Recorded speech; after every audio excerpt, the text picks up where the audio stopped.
अस्सलामुअलैकुम, आप देख रहे हैं सीधी बात ओनली ऑन कैपिटल टीवी। मैं हूं बीनर सलीम और मेरे साथ मौजूद हैं डॉन न्यूज़ नेटवर्क से ताल्लुक़ रखने वाले मुबश्शर ज़ैदी साहब। अक्सर आते रहते हैं हमारे शो पर और आइंदा भी आप उनको देखते रहेंगे। आज हम लोगों ने इनको खुसूसी तौर पर इन्वाइट किया है। सबसे पहले तो thank you very much for the invitation and it's always wonderful to have you on this side and fight with you on logics. Anyways, इनसे बिल्कुल हम गुफ्तगू जारी रखेंगे, लेकिन पहले मैं आपसे ज़रा बात कर लूँ। 0518446222 हमारा टेलीफोन नंबर है, सीधी बात के नाम से हमारा स्काइप आईडी है। हमें ऐड कीजिए, अपने हेडफोन्स लगाइए, कैमरा ऑन कीजिए और आप हमारे साथ वीडियो कॉल भी कर सकते हैं। बहुत सी अहम चीज़ें हैं जो हम आज के शो में डिस्कस करेंगे। हमेशा की तरह डेफिनेटली कारण चीज़ें होंगी, तो हम आगाज़ करते हैं। मुबश्शर ज़ैदी साहब, बहुत सी एक खिचड़ी मची हुई है, ठीक है? सो वन बाय वन उसको क्रिएट करते हैं। कल का जो शो डेफिनेटली अगर आपने देखा तो हमने वो टेररिज्म और पाकिस्तान को जिन जो मुश्किलात का सामना है, हालात को लेकर के, उसी के ऊपर क्या वहीं से कल, क्योंकि रज़ा हमारे साथ थे, उसी शो को हमें वहीं से आगे बढ़ाना पड़ेगा। अब लेटेस्ट अपडेट्स ये आ रही हैं कि जो नवाज शरीफ साहब, हमारे मोहतरम प्राइम मिनिस्टर साहब हैं, वो मुलाकात करते हैं राहील शरीफ साहब से, जो कि आर्मी चीफ हैं। इसके अलावा वो मुलाकात करते हैं परवेज़ खटक साहब से, जो कि CM हैं KPK के। फिर ये भी कहा जा रहा है कि फाइनली वो होने जा रहा है जिसका सबको शिद्दत से इंतजार था, एटलीस्ट ऐवान को शिद्दत से इंतजार था। नवाज शरीफ साहब, मोहतरम प्राइम मिनिस्टर, हमारे कदम रखने वाले हैं नेशनल असेंबली में, पार्लियामेंट में। ये जो तमाम चीज़ें हैं किस तरफ इशारा करी हैं? क्या मैं ये समझूं और मैं ये कहूं कि हमारे मोहतरम प्राइम मिनिस्टर ऐवान को और मुख्तलिफ लीडर्स को और अस्करी क़यादत को कॉन्फिडेंस में लेना चाह रहे हैं, एतमाद में लेना चाह रहे हैं, सेम पेज पर रखना चाह रहे हैं ऑपरेशन जो होने जा रहा है टेररिस्ट के खिलाफ? बिल्कुल, और इसी का सबको इंतज़ार है कि प्राइम मिनिस्टर जब ऐवान में आएंगे, ख़ास अरसे बाद आएंगे, और आवाम कम अज़ कम ये ज़रूर उनसे एक्सपेक्ट कर रही हैं, तवक्को कर रही हैं कि वो आके जो गुज़िश्ता दिनों हुआ, इतने दहशतगर्दी के वाक़यात हुए, उस पर हुकूमत का क्या अब रिएक्शन होगा। क्योंकि ख़ासी हमने तब्दीली देखी है उस सोच में जो इलेक्शंस के वक्त थी कि उन जमातों को वोट दिया जाए जो मुल्क में अमन लाने की तरफ वादा करते हैं और ये कहते हैं कि चाहे बातचीत हो या किसी तरीके से भी वो अमन लाएंगे। गुज़िश्ता 6-7 महीने में हमने देखा कि KP में PTI हो या सेंटर में नून लीग हो, इन्होंने बात की कि हम मुज़ाकरात करेंगे। उस वक्त बहुत से लोगों ने कहा भी कि मुज़ाकरात किसी तौर कामयाब नहीं होंगे, क्योंकि जो दूसरी पार्टी है तालिबान, वो तो मान ही नहीं रहे आपसे मुज़ाकरात किसी भी तरह करने, ना वो आपकी रियासत को मान रहे हैं, ना आपके आइन को मान रहे हैं। मगर हुकूमत ने एक फ़ैसला किया, उन्होंने चांस दिया, और जो हकीमुल्लाह महसूद की हलाकत के साथ ही मेरे ख़्याल में दफन हो गया, जिसे आप कह दें। और उसके बाद ये जो कुछ अब हो रहा है ये एक्सपेक्टेड था, क्योंकि जिस हालात का मुल्क इस वक्त शिकार है, वहाँ कोई भी फेंस पे बैठ कर पॉलिटिक्स नहीं कर सकता। या आप तालिबान की साइड पे होंगे या आप जो है वो रियासत पाकिस्तान की तरफ होंगे और इस बात पे ज़ोर देंगे कि तालिबान को जो है हमें क्रश करना पड़ेगा, अपने रेत में दिए सरों को बाहर निकालना पड़ेगा। और मर तो रहे हैं, 35-40 हज़ार लोग, बेगुनाह लोग मर गए हैं, फ़ौजी हमारे शहीद हो रहे हैं। तो इसका यही एक तरीक़ा है। अब आपने देखा मीडिया के अंदर भी बड़ी शिद्दत से अब इस बात का इजहार किया जा रहा है कि हुकूमत को एक नुक्ते पे आना पड़ेगा, और वो नुक्ता सिर्फ ऑपरेशन है। जो हुकूमत के हामी कॉलमिस्ट हैं वो भी जो बात करते थे अमन की, अब वो भी इस बात को ज़ोर दे रहे हैं कि ऑपरेशन ही शायद वाहिद हल है। और यही बात लेकर के मेरे ख़्याल में कल का जो कौमी असम्बली का, पार्लियामेंट का इजलास है, वो बहुत अहम होगा। अगर मियाँ साहब आए तो, अगर मियाँ साहब तो शायद आ जाएं, लेकिन अगर उन्होंने उस नुक्ता नज़र का इजहार किया, क्योंकि माजी में भी उनसे उम्मीद की जा रही थी, क्योंकि जब वो आ रहे थे तो उन्होंने ये कहा था कि जी हम चांस देंगे, और बाद में ये बात हुई कि मुल्क की आवाम को एक नुक्ते पर आना पड़ेगा। आया वो मुज़ाकरात चाहते हैं, आया वो तालिबान के खिलाफ जंग चाहते हैं। थोड़ा सा ये है आपकी इन तमाम बातों के बाद, हमारा टॉपिक आज का ये बिल्कुल नहीं है, मैं इसके ऊपर ज़्यादा इन्हिसार नहीं करना चाह रही कि प्राइम मिनिस्टर साहब क्या करने वाले हैं, क्या नहीं करने वाले हैं।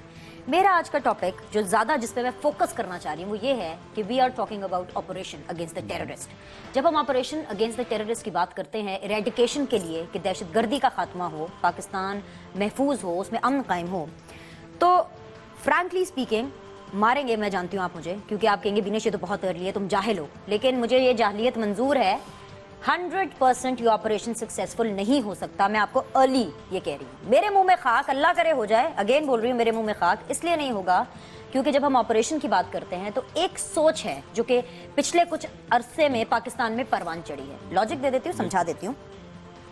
सोच ये है कि एक तरफ Malala, the hero of Pakistan, the heroine of Pakistan, उनकी किताब की लॉन्च होती है पेशावर में, लेकिन उस किताब की लॉन्च को रोक दिया जाता है खैबर पख्तूनख्वा की जो गवर्नमेंट है, पाकिस्तान तहरीक इंसाफ और जमात इस्लामी, जिस पर पाकिस्तान तहरीक इंसाफ के चेयरमैन इमरान खान साहब ने भी फौरन तुरंत दस्ती तौर पर ट्वीट की और नाराजगी का इजहार किया।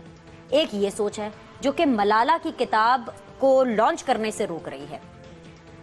पहले तो ये बता दीजिए कि हमें इन्हीं पॉलिटिशियंस ने कंफ्यूज कर दिया कि जो मलाला यूसुफजई है वो हमारे लिए हीरोइन है, हमारे लिए हीरो है, या फिर वो एक्चुअली विलन है। पहले ये बता दीजिए। देखिए, फिर मैं जरा किताब की बात करूंगी ताकि सोच के ऊपर लेकिन मलाला की जो सोच है वो डायरेक्टली इन कॉन्फ्लिक्ट है उस सोच की जिसकी रेडिकेशन की आप बात कर रही हैं, जो कि तालिबान की सोच है।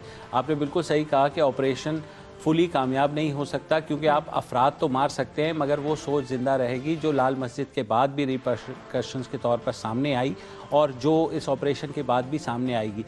इस वक्त जो मसला है वो पाकिस्तान की रियासत को जो ख़तरा लाहक है, संगीन ख़तरा है। बन्नू पर जो हमला हुआ है, उसके अलावा जो टेररिस्ट अटैक्स हुए हैं, GHQ के करीब अटैक हुआ है रावलपिंडी में, बेगुनाह लोग मारे जा रहे हैं, बेगुनाह फ़ौजी मारे जा रहे हैं, तो उनको क्या करें? रियासत के पास एक ही तरीका है हुकूमत के पास कि या तो वो ठान ले या वो फ़ौज में जो थोड़ी बहुत बेचैनी है कि सियासतदान जो हैं वो किसी एक नुक्ते पर आज तक मुत्तफिक हो ही नहीं पा रहे। जो PTI ने किया, PTI का मसला ये है कि वहाँ जो उनकी हुकूमत है खैबर पख्तूनख्वा में, वो जमात इस्लामी के इतनी अंडर इन्फ्लुएंस है, इतना ज़्यादा असर है कि आपने चाहे वो एतज़ाज़ हुसैन का मसला हो, उस बच्चे ने 15 साल के जिसने अपनी जान देकर एक स्कूल को बचाया, उस पर भी इमरान खान को ही झंझोड़ना पड़ा चीफ मिनिस्टर को, अपने चीफ मिनिस्टर को, कि भाई साहब उठ जाओ, ये हमारा हीरो है। तो यही चीज़ मलाला के बारे में सामने हीरो हैं, बिल्कुल एतजाज़ हमारे हीरो हैं पाकिस्तान के, और वो शहीद हुए। मलाला क्योंकि शहीद नहीं हुई, मलाला बच गई, इसलिए हम मलाला के बारे में क्या कंफ्यूज्ड हैं कि उसकी हीरोइज्म को सेलिब्रेट किया जाए, उसकी किताब के लॉन्च को रोका जाए, ना रोका जाए, सिर्फ इसलिए क्योंकि क्या जो भी उसने अपने किताब में लिखा या जिन लोगों के बारे में भी उसने अपनी किताब में लिखा, कहीं पढ़कर वो लोग और उनके सपोर्टर्स खफा ना हो जाए, नाराज ना हो जाए। इसी बात के ऊपर मुझे आपसे बात करनी है, लेकिन कुछ लाइव कॉलर्स हैं हमारे साथ, आपको जरा शामिल कर लेती हूँ। अस्सलाम वालेकुम जी। हेलो हेलो जी, नाम बताइए। मैं मोहम्मद अहमद बोल रहा हूँ कराची से। जी हुक्म।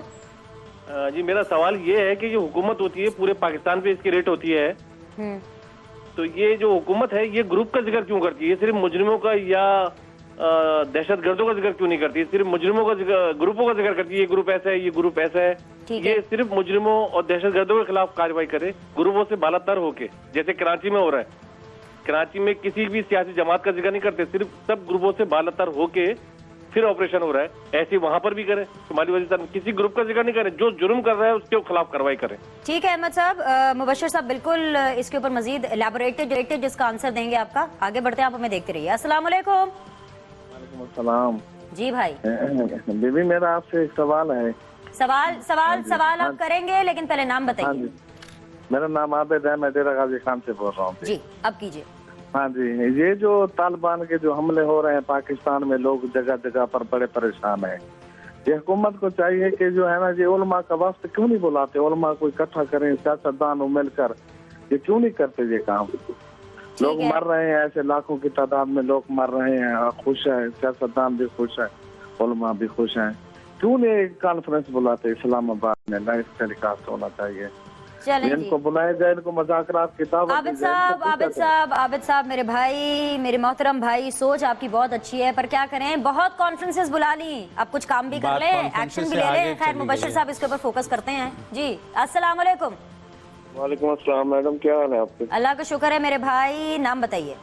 कामरान महमूद बोल रहा हूँ फैसलाबाद से। मेरी वैसे आपसे हमेशा लड़ाई रहती है, लेकिन अभी ना जो आप कर रहे हैं ना वो बहुत जबरदस्त कर रही है, क्योंकि मैं इमरान खान का डेड सपोर्टर होने के बावजूद अब उनके अगेंस्ट हो गया हूँ, सिर्फ इस वजह से कि वो किसी भी यानी कि मसले में कोई यानी कि ना वो पॉजिटिव स्टेप नहीं ले रहे। जैसे वो बशर साहब ने भी बताया है कि अपना एतजाज हसन शहीद हुआ है, मतलब उसके ऊपर उन्होंने कुछ नहीं बोला। चौधरी असलम शहीद हुए हैं, वो हमारे हीरो हैं, ठीक है, उनके ऊपर उन्होंने कुछ नहीं बोला, ठीक है ना।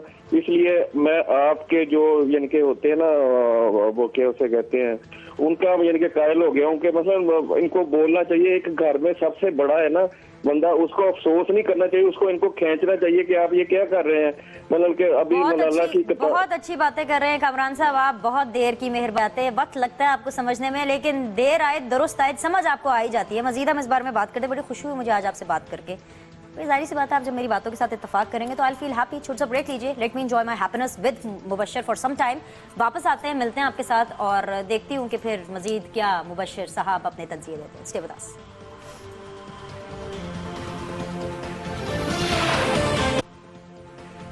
ब्रेक के बाद आपको खुशामदीद कहते हैं। बिल्कुल हमारी गुफ्तगू जो है वो जारी है। मुबश्शिर साहब, कामरान जो हमारे लास्ट कॉलर थे, जिन्होंने कहा कि वो पहले मुझसे काफ़ी ज़्यादा नाराज़ रहते थे, अब वो खैर उस पार्टी से नाराज़ हैं जिसको उन्होंने कॉल किया। The point I am saying is कि हमारे जो व्यूअर्स हैं, जो हमारी आवाम है, उनमें अब क्लैरिटी आ रही है।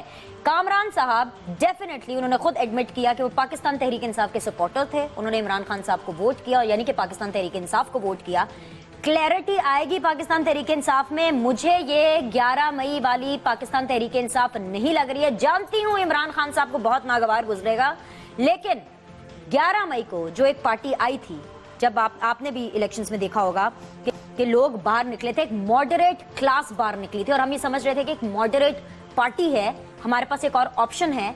लेकिन अनफॉर्चुनेटली मैं बहुत क्लियर बात करती हूं और मैं क्लियरली कहूंगी कि आज इमरान खान या पाकिस्तान तहरीक इंसाफ जो है, मुझे एक प्योर राइट विंग की पार्टी लग रही है। वो मॉडरेशन, वो 11 मई की तब्दीली की हवा, वो 11 मई की पाकिस्तान तहरीक इंसाफ आज कहां गई है? कामरान जैसे नाराज वोटर्स वापस आएंगे पाकिस्तान तहरीक इंसाफ के पास, जो मैं दिली चाहती हूं कि वो वापस आए। योर टेक, और फिर बाकी कॉलर्स को भी एड्रेस करें। बिल्कुल, मैं I agree with you, I hope कि वो वापस आएँ। लेकिन जितनी भी हमने कॉलर्स लिए, उनका ताल्लुक कहीं ना कहीं किसी सियासी जमात से उनकी वाबस्तगी ज़रूर होगी। लेकिन आपने इनकी कॉल से अंदाज़ा लगाया होगा कि अवाम ये चाह रही है कि अब जो है तमाम लोग सियासी वाबस्तगी को बालाए ताक रखें और हाथों में हाथ डाल के एक ज़बान होकर एक ही नुक्ते पर मरकूज़ हो जाएं कि तालिबान को हमने जो है उनके ख़िलाफ़ जो एक्शन लेना है और अपना मुल्क बचाना है, और ये जो दहशतगर्दी के वाक़यात हैं जिसमें बेगुनाह लोग मर रहे हैं उनको बचाना है। तो यही मैसेज हर कॉलर देना चाह रहा है। अफसोस ये है कि जो सियासी जमातें, ख़ास तौर पे जो हुक्मरान जमात है या KPK में जो हुक्मरान जमात है PTI, या यहाँ पे मुस्लिम लीग नवाज़ है, उनको इतना अरसा लग गया ये बात समझने में कि 11 मई का वोटर जो था उसने उनको अमन लाने के लिए वोट किया था, चाहे ऑपरेशन के ज़रिए चाहे मुज़ाकरात के ज़रिए। मुज़ाकरात नाकाम हो गए तो आप ऑपरेशन कीजिए। आवाम को अमन चाहिए, आवाम को सुकून चाहिए, अपनी जान की हिफाजत चाहिए। इसलिए आपने देखा कि वोटर अपनी ही पार्टी के ख़िलाफ़ बोल रहा है। अगर वो ऐसी हरकत करेंगे, मलाला को रोकेंगे, एतजाज़ के घर नहीं जाएंगे, तो मज़ीद वोटर टूटेंगे। देखिए जी, जो पॉलिटिकल पार्टीज़ है ना, वो पॉपुलैरिटी पर बेस करती है। मेरा एक जो जुमला जो मैंने आपको पहले बोला था कि ये ऑपरेशन मुझे 100% टेररिस्ट के खिलाफ कामयाब होता हुआ इसलिए भी दिखाई नहीं दे रहा। एक तो ये सोच है जिसके ऊपर मैं आगे भी बात करूंगी, लेकिन दूसरी बात ये है जिस वजह से मुझे दिखाई नहीं दे रहा, क्योंकि पार्टी के ऊपर पॉलिटिकल प्रेशर आएगा। इस वक्त हुक्मरान पार्टी क्या है? पाकिस्तान मुस्लिम लीग नून। अभी जिस तरह से आपने फरमाया कि वो क्लियर नहीं है या वो डिसाइड नहीं कर पा रहे, डिसीजन तो हो चुका मुबश्शिर साहब, जहां से मैं देख रही हूं डिसीजन तो हो चुका, क्योंकि आप भी जानते हैं कि डिसीजन पार्लियामेंट में, ऐवान में नहीं होते हैं। मैं नहीं जानती कि हमारे मोहतरम प्राइम मिनिस्टर साहब कितने बाइख्तियार या कितने बेइख्तियार हैं, लेकिन फैसला हो चुका है। और जो मैंने आप पे पहला सवाल दागा कि क्या इन सबको ला करके कॉन्फिडेंस में लेने की बात की जा रही है, तो आपने कहा कि बिल्कुल ऐसे ही है। जो पाकिस्तान मुस्लिम लीग नून है, जो हुक्मरान इस वक्त जमात है, अगर वो प्रेशर में आ गई जस्ट बिकॉज क्योंकि हमारी सोच एक नई जन्म ले चुकी है। मुनव्वर हसन साहब की भी मैं यहाँ पे बात करूंगी, माशाल्लाह जी, वो तो आए दिन ऐसे ऐसे बयान दागते हैं कि दिल करता है कि मैं जो ना अपना सर मिट्टी में दबा लूं, कि मुझे समझ नहीं आती कि मैं किस स्टेट में हूँ। मुनव्वर हसन साहब ने पहले, ये वही मुनव्वर हसन साहब है, आप लोगों के लिए मैं बता दूं, जिन्होंने हकीमुल्लाह महसूद को शहादत के दर्जे पर फाइज कर दिया था, ठीक है। और आज वो फरमाते हैं कि उसामा बिन लादेन जैसे लोग लोगों के दिलों में बसते हैं। भाई, आपके दिलों में बसते होंगे, हमारे दिलों में नहीं बसते। हमारे लिए वो मर चुके हैं, आज भी पाकिस्तान के लिए वो बाइसे शर्म है, पहले भी पाकिस्तान के लिए बाइसे शर्म थे। अब जब मुनव्वर हसन साहब जैसे लोग ऐसे बातें करेंगे तो कैसे आएंगे पाकिस्तान के तमाम लीडर्स, तमाम पॉलिटिकल पार्टीज, तमाम अस्करी क़यादत सेम पेज पर, और कैसे होगा मुबश्शिर साहब ऑपरेशन? देखिए फिर अवाम को ट्रक की बत्ती के पीछे लगा दिया ना। लगा दें, लेकिन अवाम बेवकूफ़ नहीं बनेगी ना। मुनव्वर हसन साहब की पार्टी अब कहाँ है? देखिए आहिस्ता आहिस्ता उनकी पार्टी डूब रही है, खत्म हो रही है। तहरीक इंसाफ में जम हो रही है, ठीक है, आप बिल्कुल कर रही है, बिल्कुल कर रही है, लेकिन आप ये देखें लोगों ने किस तरीके से उनके खिलाफ voices with in their parties उठना शुरू हो गई है।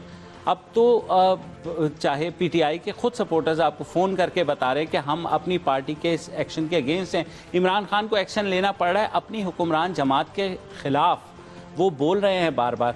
ये पब्लिक का ही प्रेशर है ना, वरना इमरान खान को क्या ज़रूरत है कि उठ के वो एक चीज़ जो उनकी अपनी हुकूमत है उसको कंडेम करें। वजह यह है कि इतना शदीद पब्लिक प्रेशर आता है। और जहाँ तक आपने बात की कि फ़ैसला हो चुका है, तो हाँ, अवाम ने भी फ़ैसला कर लिया है।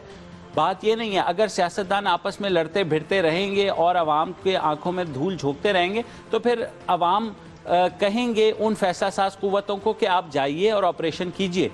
तो अगर आर्मी ऑपरेशन करती है, स्वात ऑपरेशन क्यों कामयाब हुआ? क्योंकि लोगों की बैकिंग थी। सब उस वक्त भी कह रहे थे कि स्वात रेडिकलाइज हो गया है, कभी ख़त्म नहीं हो सकता, स्वात में ये हो जाएगा। आज वही वहाँ के 30 लाख लोग वापस जाकर के वहाँ बस चुके हैं। मैं ये नहीं कहता कि वो सोच ख़त्म हो गई है, लेकिन वो सोच को काफ़ी हद तक दफन ज़रूर कर दिया गया। मुबश्शिर साहब, मुनव्वर हसन साहब की अभी भी एक फॉलोइंग है, अभी भी ऐसे बहुत से लोग हैं। अभी अल्लाह ना करे, लेकिन देख लीजिएगा अभी आगे बढ़ के कोई कॉलर ही आकर के ये कहेगा कि नहीं जी मुज़ाकरात करने, और जैसे मैंने कॉलर्स की बात की मेरे कान में आवाज़ आ गई कि कॉलर्स पे जाना। खैर जल जाते हैं उनके पास। ये एक सोच है, इनके एक फॉलोवर्स हैं, मुनव्वर हसन साहब के भी फॉलोवर्स हैं, इमरान खान साहब के भी फॉलोवर्स हैं।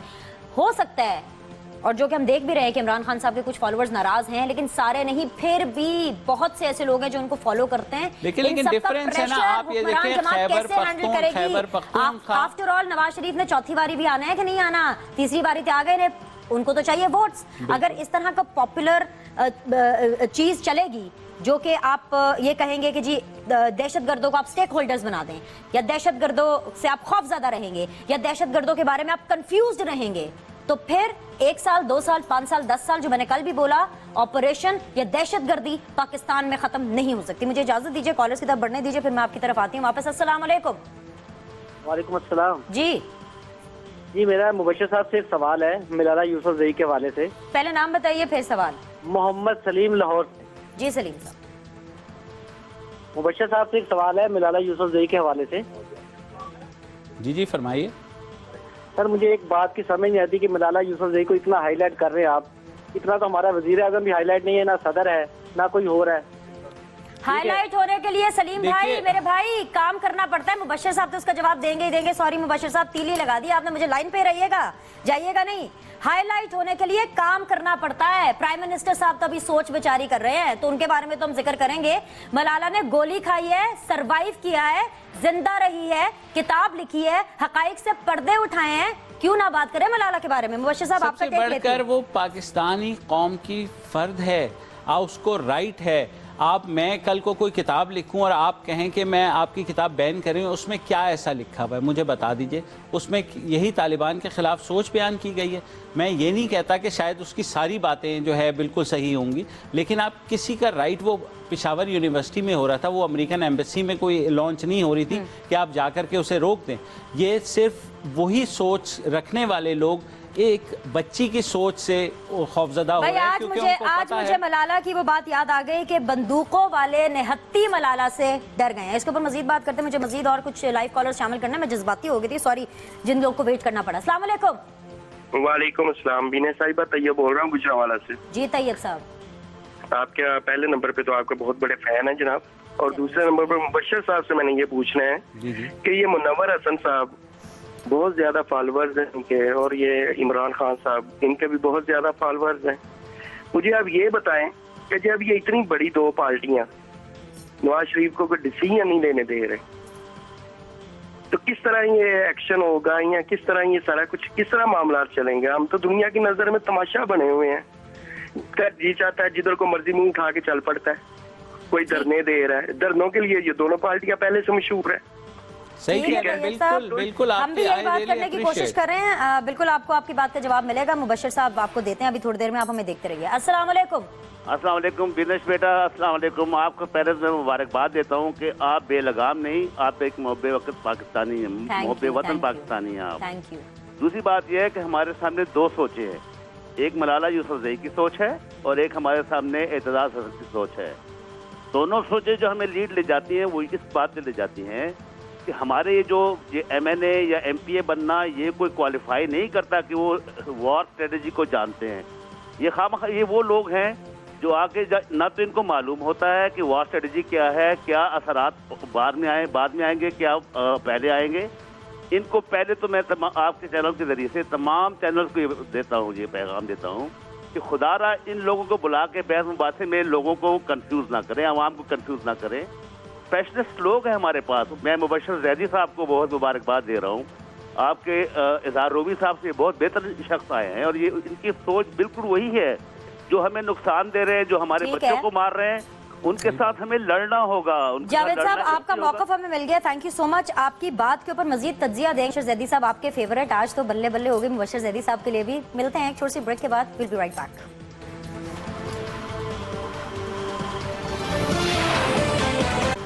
चलिए जी, ब्रेक के बाद आपको खुशामदीद कहते हैं। मुबश्शिर साहब, ये जो हमारे कॉलर थे जिनका आधा जवाब हमने दिया आधा नहीं दिया, ये जो कह रहे थे कि जी मलाला के अंदर ऐसी क्या बात है, हम इसको इतना हाईलाइट कर रहे हैं। ये जो पाकिस्तान तहरीक इंसाफ के वज़ीर इत्तलात हैं शाह फरमान साहब, खैबर पख्तूनख्वा में, सॉरी, उनके जो वज़ीर इत्तलात हैं, उन्होंने ये फरमाया था कि जी जो बुक लॉन्च है वो इसलिए रोक दी गई है क्योंकि इस तरह की जो सरगर्मियाँ हैं ना वो किसी यूनिवर्सिटी में नहीं होती। मैं तो बल्कि ये एक्सपेक्ट कर रही थी, just correct me if I am wrong, क्योंकि मैंने भी ट्विटर देखा तो फौरी जो पाकिस्तान तहरीक इंसाफ के सपोर्टर्स थे कामरान साहब की कॉल को लेकर के वो समझे कि इट्स अ फेक कॉलर, और साथ ही उन्होंने मुझ पे ये रिएक्शन दिया कि बीनिश बहुत खुश हुई क्योंकि एंटी PTI कॉलर था, और साथ ही साथ उन्होंने करेक्ट नहीं किया। तो इसलिए आप मुझे करेक्ट कर दीजिए अगर मैं गलत हूं, and you have all the very right to do that.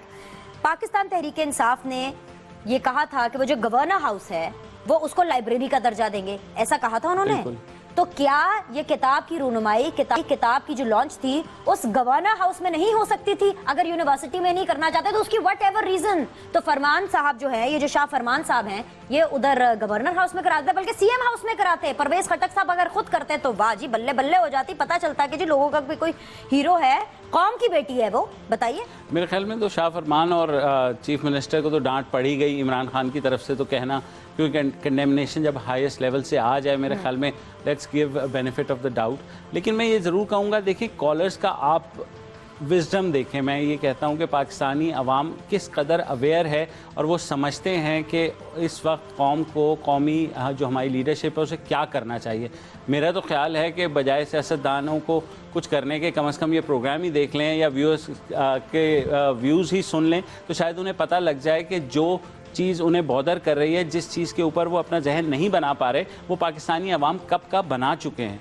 तो चाहे अब PTI जो मर्जी करे, मैंने पहले भी कहा कि वो जमात इस्लामी के इतने अंडर इन्फ्लुएंस हो गए हैं कि वही चीज़ उन्हें मरवाएगी। फ्रैंकली स्पीकिंग मुझे तो किसी और के अंडर इन्फ्लुएंस लग रहे हैं। खैर, मुझे ये जो एक कॉलर ने हमारे सवाल भी किया था, नाम मैं आपका भूल गई हूँ, लेकिन उन्होंने ये फरमाया था कि जी इमरान खान साहब और जो मुनव्वर हसन साहब है वो अपनी support, why don't they lend their support to Pakistan Muslim League Noon, Nawaz Sharif साहब या हुकूमत को, ताकि वो क्लियर तौर पे एक ऑपरेशन कर सके। क्या वजह बता दें जी। पैटी पॉलिटिक्स सतही किस्म की सियासत है। किसी को एहसास ही नहीं है कि इतना सीरियस क्राइसिस मुल्क फेस कर रहा है इस वक्त, चाहे जिसकी भी हुकूमत हो, चाहे पीपल्स पार्टी की हो या नून लीग की हो। इस वक्त ज़रूरत इस बात की है कि हम सब एक पेज पे, एक सफ़े पे, एक नुक्ते पे मरकूज हो जाएं, चाहे फौज तो हो, तो चाहे यही मतलब है वो जो तब्दीली की जमात है वो भी अपनी सियासत की दुकान चमका रही है, जो जमात इस्लामी है वो भी अपनी सियासत की दुकान चमका रही है, और जो मियाँ जी हैं वो भी अपनी सियासत की दुकान चमका रहे हैं। पाकिस्तान का तो फिर कोई नहीं सोच रहा ना। वो जो 50,000 से ज्यादा लोग मारे गए हैं दहशतगर्दी में, बॉम्ब ब्लास्ट में, जिनके घरों के अंदर से जनाजे निकले हैं, बाज लोगों ने तो शायद अपने लोगों को दफनाया भी नहीं होगा क्योंकि उनकी बॉडीज इस हालत में नहीं थी। उनका दर्द किसी को नहीं है, पाकिस्तान का दर्द किसी को नहीं है। सब पॉपुलर होने के लिए पॉपुलर एजेंडास प्रमोट कर रहे हैं, चाहे वो आपकी हुकूमत हो, चाहे वो आपकी ऑपोजिशन जमातें हो, और अपनी अपनी दुकान चमका रहे हैं, तो फिर तब्दीली तो ना हुई ना। लेकिन आप देखें ना, हालात, अवाम का प्रेशर हुकूमत को किस जानिब लेके जा रहा है कि अब 70% जो हुकूमती अरकान है वो ऑपरेशन की हिमायत कर रहे हैं। किस वजह से कि लोग अब इस बात को क्वेश्चन कर रहे हैं। वो कह रहे हैं कि जनाब हुक्मरान जमात, हमने आपको वोट लीडर्स इसलिए दिया था कि इस मुल्क में अमन लाएं, मुझे, मेरी, आपकी, हमारे बहन भाइयों की जानों को महफूज बनाएं। अगर वो नहीं करते तो फिर अवाम का तो कोई ताल्लुक नहीं है इन सियासतदानों से। ना आएगा 1 साल 2 साल 3 साल, बता दीजिए। देखिए, ये एक बहुत लंबी जंग है। ये कहना कि अमन आ जाएगा 6 महीने में तो बहुत ज़्यादा वो होगा। ऑपरेशन, जैसे आपने कहा, ऑपरेशन के रिजल्ट्स भी कोई इतने हौसला अफजा नहीं होंगे, लेकिन हमें कहीं से तो पहला कदम लेना है। हमने अटैक करना है तालिबान के ऊपर, उनको मजबूर करना है कि वो अपने घुटनों पर घुटने टेकें और रियासत पाकिस्तान और आईने पाकिस्तान को तस्लीम करें। अगर वो अपने आप को भाई कहते हैं, पख्तूनों का भाई कहते हैं, अगर वो इसी धरती के सपूत हैं, तो उन्हें इस धरती के कानून और आइन की पासदारी करनी होगी, वरना वो चले जाएं। अगर उन्हें नहीं ये मुल्क पसंद, जाएं, बॉर्डर क्रॉस करके अफगानिस्तान जाएं और वहाँ जो मर्जी करें, खाना जंगी का हिस्सा बने। लेकिन यहाँ अगर आप हमारे बहन भाइयों को मारेंगे तो हर आदमी उठेगा। अगर सियासतदान नहीं उठेंगे तो एतजाज़ हुसैन जैसे बच्चे उठेंगे और वो गिरेबान से पकड़ेंगे उन तालिबान को, और वो दिखाएंगे, एक रहनुमा बनेगा ऐसा जो कि इन सियासतदानों को दिखाएगा कि हाँ, अगर पाकिस्तानी किसी चीज़ की ठान लेगा तो यकीनन उसको फिर अचीव करके दम लेगा। खैर, मुझे डिप्रेशन हो रहा है बहुत सख्त किस्म का, लेकिन लेट मी डिस्कस समथिंग जिसके अंदर मुझे होप और पॉजिटिविटी नज़र आ रही है। मुझे होप नज़र आ रही है बिलावल भुट्टो में, क्योंकि हमारे इमर्जिंग पॉलिटिशियन है, पाकिस्तान पीपल्स पार्टी से ताल्लुक़ रखते हैं। मुझे होप नज़र आ रही है ANP में, मुझे होप नज़र आ रही है MQM में।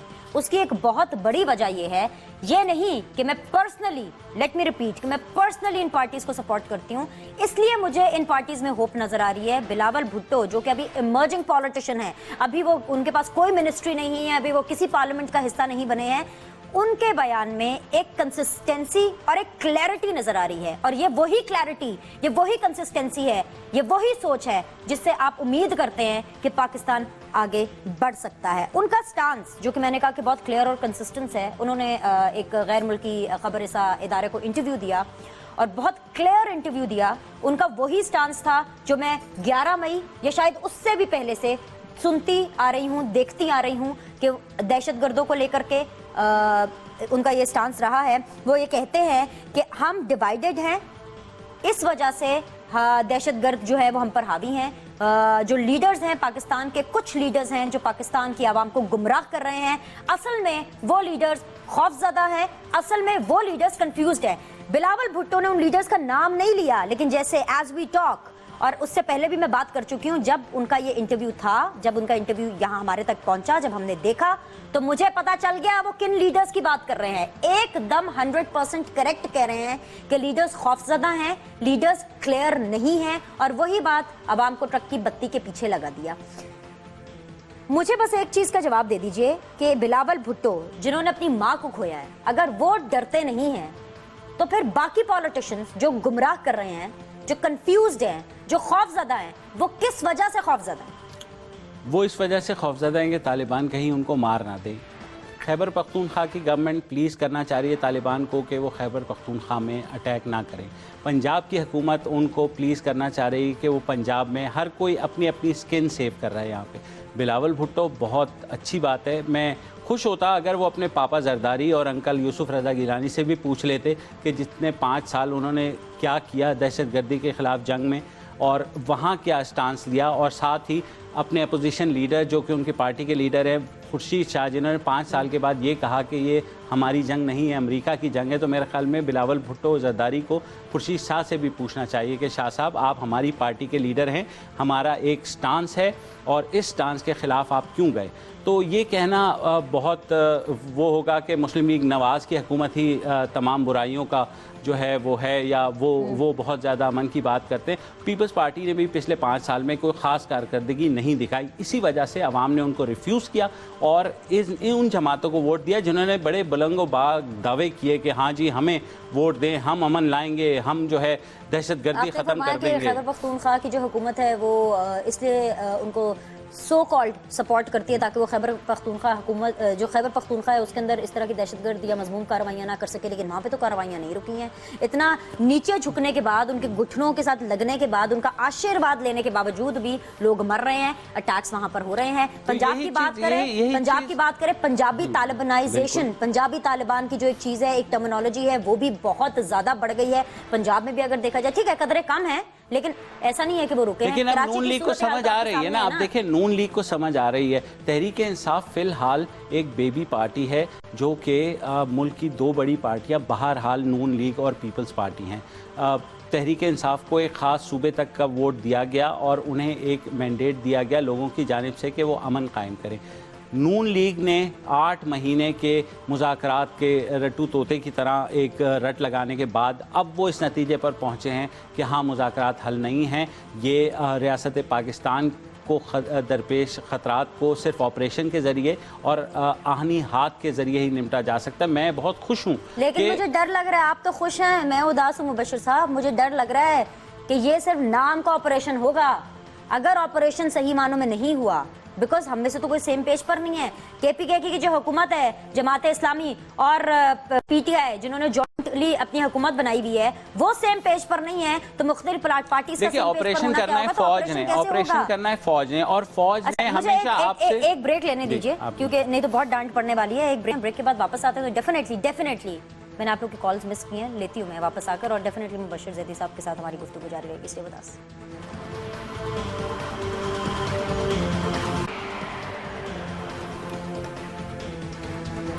ब्रेक के बाद आपको खुशामदीद कहते हैं, आप लोगों की तरफ ही बढ़ते हैं, आपसे बात करते हैं। अस्सलाम वालेकुम। अस्सलाम, मेरा नाम नदीम से बात कर रहा हूँ। वैसे मैं दुबई से आया हूँ। तो मैडम, मैं थोड़ा सा आपसे ये सवाल करना है इस मीडिया के तहत से, यानी इतने कराची में बेगुनाह लोग मर रहे हैं। आपने इतनी अच्छी पहले एक बात कही है, जिस घर का एक चूल्हा बंदा मर जाता है उसके घर की क्या कंडीशन होगी, और ये हमारे हुक्मरान कब जागेंगे, कब हमारे मुल्क में खमीनी जैसा आएगा। ठीक है, कोई ऐसा हुक्मरान अल्लाह पाक देगा हमें जो ऐसा कर देगा, जो कोई कानून की पालादस्ती होगी। दुबई में हम रहते हैं, हमें उस चीज का इतना पास है, अगर कोई चोरी करता है उसी वक्त एक हफ्ते के अंदर उसका रिजल्ट निकल आता है। ठीक है नदीम साहब, मामला चोरी चिकारी से बहुत आगे चला गया है। या तो खुले हम बंदे मार देते हैं, अकाउंटेबिलिटी नहीं होती, कर रहे हैं बात कर रहे हैं आप मजीद डिप्रेशन ना फैलाएं। बात करते हैं नदीम साहब, बहुत वैलिड पॉइंट है आपका। जी अस्सलाम वालेकुम। अस्सलाम वालेकुम। वालेकुम सलाम। जी भाई। विनय साहब, मेरा नाम अब्दुल वदूद कुरैशी है, मैं जर्नलिस्ट हूँ। मुबश्शिर ज़ैदी साहब अगर रही कॉल करें तो शायद मुझे जानते होंगे। बिल्कुल जानता हूँ वदूद साहब, बहुत शुक्रिया। तालिबान बुनियादी तौर पर मुसलमान तो कुछ इंसान भी नहीं है। उनके बारे में मैंने जितना लिखा है, मुझे उनके 3 खत भी मौसूल हुए हैं। ये तो जानवर हैं, इन्होंने मलाला को मारने की कोशिश की। अल्लाह का शुक्र है कि वो खुशकिस्मती से बच गई। एक बात है। दूसरी है कि हम बहुत बड़े सच के साथ जब छोटा सा झूठ मिला देते हैं तो फिर सारी बात को हम गहना देते हैं। मलाला की ये किताब मैंने खुद पढ़ी है, ये उसकी उम्र के साथ सूट नहीं करती। शायद उसके वालिद या किसी और ने लिखी है, तो फिर इसमें हम जो है वो, मैं समझता हूँ कि मलाला की हकीकत को, उसकी कुर्बानी को थोड़ा सा गहना देंगे। अगर उसकी ओरिजिनल किताब लिखी हमारे सामने आती तो शायद ज्यादा मुनासिब होती। अच्छा अब्दुल वदूद साहब, एक मिनट में आपसे सिर्फ एक बात पूछना चाहती हूँ। आप कभी आपके इत्तेफाक हुआ है मलाला से पर्सनली मिलने का, या आपने उनके इंटरव्यूज या बातचीत सुनी, देखी है? मैं उनको खुद जाके मिला हूँ जब शुरू में उन पे पहला। तो ये आपका, ठीक है मैं समझ गई हूँ, मैं सिर्फ क्लैरिटी चाहती थी। तो आपको लगता है कि वदूद कुरैशी साहब, लेकिन इसका मतलब ये तो नहीं है कि अगर उस बुक लॉन्च को ही जो सबोताज कर दिया जाए, क्या ये राइट है किसी सियासी जमात का? बिल्कुल गलत है। ये पाकिस्तान के आइन के 91 जो शिक है उसके खिलाफ है। लोगों को जानने का हक हासिल है। ठीक है वदूद साहब, बिल्कुल क्लियर हो गया। Thank you so much. वक्त की थोड़ी कमी है, बाकी आप हमें ऑन एयर हमारा तज्जिया सुनिए, बात करते हैं। किताब तो इमरान खान साहब की भी आई है। खैर जी, अस्सलाम वालेकुम। बिनी साहब, नासिर न्याजी रावलपिंडी से। जी बिनी साहब, अस्सलाम वालेकुम। वालेकुम अस्सलाम नासिर साहब, हुक्म। जी, रूमी साहब से तो मैं ये पूछ चुका हूँ, आज मैं जैदी भाई से ये सवाल पूछूंगा।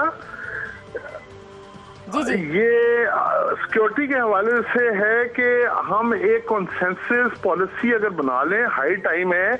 लाइक माइंडेड, शॉर्ट बात यह है कि लाइक माइंडेड जो लोग हैं उनके साथ बातचीत करें, because we are losing time.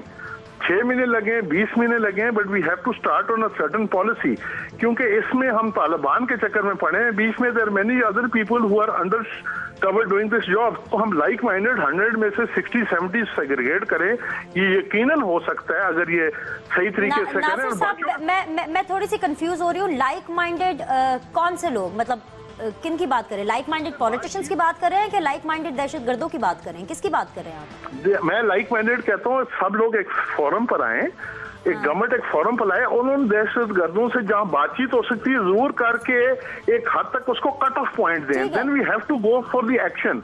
अभी हम टॉक शोज में मैं समझ गई हूँ, आप यही चाह रहे हैं, आपका यही सवाल है कि सब लोग सेम पेज पर आ जाए। मैं भी यही रोना रो रही हूँ, लेकिन नहीं होने वाला। सब अपनी अपनी दुकान चमका रहे हैं, रोज सुबह उठते हैं मुख्तलिफ लीडर्स, वही वाली बात होती है, शटर ऊपर करो, मंजन बेचो, फिर शाम को शटर डाउन करो, चलो जी अपने अपने कार। जी मुबशिर जैद, खैर बहुत बहुत शुक्रिया, बाकी आप हमें देखिए। बिल्कुल यही हुआ, जैसे हमने अमरीकी वॉर ऑन टेररिज्म में भी देखा कि मुसलमान ममालिक भी ये करते रहे कि फलां मुसलमान मुल्क के ऊपर हमला कर दें तो हम अपने आप को बचा लें। लेकिन वही बात है, मैं अगर आपको सामने करके ख़ुद को बचाऊंगा तो जब वो आपको मारने के बाद वो मेरे गले तक भी ज़रूर पहुंचेंगे। हमें सबको ये बात याद रखनी चाहिए। आप तालिबान की कोई भी डिमांड एक्सेप्ट कर ही नहीं सकते, चाहे वो नून लीग हो, चाहे PTI हो, चाहे जमात इस्लामी हो। वो तो जमात इस्लामी वालों को नहीं मानते, वो कहते हैं आपका इस्लाम गलत है। तो अब ये जमात इस्लामी वाले अगर ये सोचते हैं कि उनको प्लीज़ करके या तालिबान की सपोर्ट या उसामा के हक में बयान दे के हकीमुल्लाह महसूद को शहीद करार देने से ये बच जाएंगे, तो ये इनकी भूल है। हमने बच्चों को इन लोगों ने नहीं छोड़ा, पॉलिटिशियंस को इन लोगों ने नहीं छोड़ा, पुलिस और सिक्योरिटी इदारों के लोगों को इन लोगों ने नहीं छोड़ा, हत्ता कि यहाँ तक जर्नलिस्टों को नहीं छोड़ा। मैं नहीं जानती कि मैं यहाँ से बाहर जाऊंगी, मैं सही सलामत अपने घर पहुंचती हूँ कि नहीं पहुंचती। अभी रिसेंटली हमारे एक जो कॉलीग्स हैं, हमारे जो साथी चैनल हैं, मतलब एक्सप्रेस न्यूज के, उनकी टीम पर अटैक किया जाता है, 3 लोगों को खुल्लम खुल्ला शहीद कर दिया जाता है एक बड़ी मेजर शाहरा पर। कोई अकाउंटेबिलिटी नहीं, किसी का दिल नहीं दुखा। जिन लोगों के घरों में मौत होती है, जिन लोगों के घरों में उनके जो घर वाले हैं वो शहादत के दर्जे पे फाइज होते हैं, शहादत नोश करते हैं, ये दुख सिर्फ वही लोग समझ सकते हैं। और फिर ये नासिर साहब जैसे इन्होंने फरमाया, देखें हर पढ़ा लिखा पाकिस्तानी ये कह रहा है खुदा के लिए एक स्ट्रेटजी बना लें, हमें एक विजन दे दें, बात कह देना मुज़ाकरात कर लेंगे तो चीज़ें ठीक हो जाएंगी। वो हमने 8 महीने देख लिया, कुछ भी ठीक नहीं हुआ, चीज़ें वर्स हो गई, हमले बढ़ते गए, वो हमारे घरों तक पहुंच गए, आग लग गई है पूरे मुल्क में। हम क्या चाह रहे हैं? बिलावल भुट्टो जरदारी के जो इंटरव्यू था उसका लुब्बे लुबाब भी यही है, unity is strength, that is the one liner which he says. अगर इमरान खान साहब, अगर मुनव्वर हसन साहब, अगर पाकिस्तान पीपल्स पार्टी, अगर ANP, अगर MQM अपनी सपोर्ट दे हुकूमत को दहशतगर्दों के खिलाफ, तो फिर आप देखिए 100% क्या 200% ये ऑपरेशन कामयाब होगा। और इस सोच को सिर्फ पाकिस्तानियत ही शिकस्त दे सकती है। इस सोच को PTI, Noon League, People's Party, ANP, MQM अलग अलग करके शिकस्त नहीं दे सकते। अगर हम इत्तफाक नहीं करेंगे, एक दूसरे से हाथ में हाथ मिला के इस बुराई को ख़त्म नहीं करेंगे, तो आहिस्ता आहिस्ता आहिस्ता हर पार्टी निशाना बनेगी। और नून लीग को मुझे लगता है कि अब अल्लाह करे कि उनको ये बात समझ में आ गई हो और वज़ीर आज़म जब पार्लियामान जाएं तो यकीनन ये सोच कर जाएं कि इस दफ़ा उन्होंने कंफ्यूज नहीं करना आवाम को, उनको एक राह दिखानी है जो कि एक लीडर का काम है कि हाँ अब हम ये करने जा रहे हैं और इसका नतीजा जो भी होगा, सच बोले लोगों से, कहें कि हाँ इसका नतीजा बुरा होगा। तो शीशे में खड़े होकर अपने आप से सच नहीं बोलते तो, लेकिन आपको बोलना पड़ेगा ना, वरना ये अवाम तो बेचारे पिस रहे हैं, उनके हाथ में कुछ भी नहीं है। लेकिन हाँ वोट की ताकत ज़रूर है, और वोटर ने जो 11 मई को वोट किया है उसने बड़ा केयरफुली अपना विजडम, अपनी सारी उम्मीदें लगा के वोट किया। अगर ये नहीं करेंगे तो ये भी बह जाएंगी। ये पीपल्स पार्टी जो सुनामी है ना, ये सुनामी गरक हो जाएगा। ये नून लीग जो आज बहुत उछल रहे हैं 2/3 मेजॉरिटी के ऊपर, कल इनका नामो निशान नहीं रहेगा। 90s में क्या हुआ, इनकी 2 तिहाई अक्सरियत आई, उसके बाद आगे क्या हुआ, पीपल्स पार्टी की हुकूमत बनी, उसके बाद उनकी 18 सीटें रह गई। ओ भाई, अवाम जो हैं वो आपसे मुतालबा करते कि खुदारा इस मुल्क को बचा लो, अपनी बेशक जेबें भर लो, लेकिन इस मुल्क को बचा लो, इन तालिबान से हमें निजात दिला दो, इस मुल्क में अमन कायम कर दो। बात है, पॉलिटिकल पार्टीज को हुकूमत करने का बहुत शौक है ना, मुल्क रहेगा तो हुकूमत होगी, जब मुल्क ही नहीं रहेगा तो काहे की हुकूमत, काहे की हुकूमत। और अगर ये समझते हैं कि ये बुलेट प्रूफ गाड़ियों में रहकर महफूज हो जाएंगे और हम आप सड़कों पे चलते हुए निशाना बनेंगे, तो कल को इनकी गाड़ियों को रोक कर भी, इन्हें बाहर निकाल कर भी इनके साथ भी वही सलूक होगा जो एक नहत्ते पाकिस्तानी के साथ बन्नू में हो रहा है, रावलपिंडी में हो रहा है या कहीं और हो रहा है। बिल्कुल, I agree with you. Abdul Wadood Sahab की बात के ऊपर मैं थोड़ा सा एड्रेस बिल्कुल करना चाहूंगी, बिकॉज आखिरी 1-2 मिनट रह गए। उन्होंने जिस तरह से कहा कि हम मलाला को जिस तरह से बहुत हाईलाइट करिए, दिल को बहुत बात लगी। आई नो कि अभी मैं बिलावल भुट्टो साहब का इंटरव्यू डिस्कस कर रही थी, लेकिन इस बात को मुझे वो बहुत लगा। उन्होंने कहा कि हाईलाइट किए, शायद किताब किसी और ने लिखी है। जैसे आपने कहा, जस्टिफिकेशन नहीं है कि आप उस किताब की लॉन्च को रोक दें। ये उसी पार्टी ने उस किताब की लॉन्च को रोकी है जिनके अपने लीडर की किताब, इमरान खान साहब की किताब मार्केट में है, इमरान खान साहब की किताब मार्केट में अवेलेबल है, उसको तो नहीं आपने रोका। उसके साथ तो आपने इस तरह का कोई नारवा सलूक नहीं किया। बात करूंगी तो फिर चुभेगी, क्या कहेंगे? और भी चुभने वाली बातें हैं, हमारी कम्युनिटी से ही ताल्लुक रखते हैं। बिल्कुल नहीं, देखें हर एक का पॉइंट ऑफ व्यू है। बहुत से लोग ऐसे हैं जो समझते हैं कि शायद मलाला ने जो कुछ किया, मलाला को जो चढ़ाया गया वो किसी, यही हमारी सबसे बड़ी कमज़ोरी है कि हम अपने अंदर के जो हीरोज़ हैं ना, एक दूसरे की हम टांग खींचते हैं, हम नहीं हीरो बनने देते। पीटीआई की हुकूमत ने उस एतजाज़ हुसैन को हीरो नहीं बनने दिया जब तक कि बाकी मानदा पाकिस्तान से आवाज़ नहीं उठी कि इस बच्चे ने जो काम किया है वो आपकी हुकूमत नहीं कर सकी। तब वो पब्लिक प्रेशर के अंडर आ करके वो उन्हें जाना पड़ा 1 हफ्ते के बाद उसके घर। तो शर्म का मकाम है कि आप हुकूमत हैं, आपके एक वोटर, आपकी कॉन्स्टिट्यूंसी में एक ऐसा बच्चा जिसने पूरे स्कूल की जान बचाई हो, और उसके चीफ मिनिस्टर के पास इतना टाइम नहीं है कि वो जा करके सबसे पहले वहाँ पहुँचे और वो करे। बन्नू में जाएं, वहाँ फौजी जो शहीद हो रहे हैं हमारे भाई हैं, वो भी किसी के भाई हैं, किसी के बाप हैं, किसी के हैं। तो आप ऐसे नहीं करें कि आप बिल्कुल एक तालिबान को ये शो करें कि जैसे जो कुछ, अगर कोई खुदा ना करे फौजी शहीद हो रहा है तो उसका पीटीआई से कोई ताल्लुक नहीं है, या नून लीग के साथ कोई ताल्लुक नहीं है। एग्जैक्टली, बिल्कुल जी, कि ये हमारी जंग ही नहीं है। बिल्कुल शहीद हो सकता। खैर जी, इसी नोट के ऊपर कुछ अच्छी बात भी हुई एंड पर, और बहुत सी डिप्रेसिंग बातें भी रही हैं। खैर क्या करें, करंट अफेयर्स के शो करने का this is the side effect, this is the bad thing कि आपको बड़ी डिप्रेसिंग चीज़ें भी डिस्कस करनी पड़ती हैं। खैर इसी दुआ के साथ कि पाकिस्तान के लिए जो भी हो बहुत अच्छा हो, हमारे हुक्मरानों को अल्लाह मियाँ जो है, अल्लाह ताला जो है वो सही रास्ता दिखाए, हमारी मदद करे ताकि पाकिस्तान भी कायम दायम रहे, और इंशाल्लाह रहेगा, और हम लोग भी तमाम कायम दायम रहें, पाकिस्तान को तरक्की करते हुए देखें। आपके साथ बिल्कुल मुलाकात हमारी कल भी होगी 11:05 पर, मंडे टू फ्राइडे। आप सीधी बात देखने मत भूलिएगा प्लीज़ प्लीज़ प्लीज़। अपना बहुत ख्याल रखिए और हमें अपनी दुआ में याद रखिए।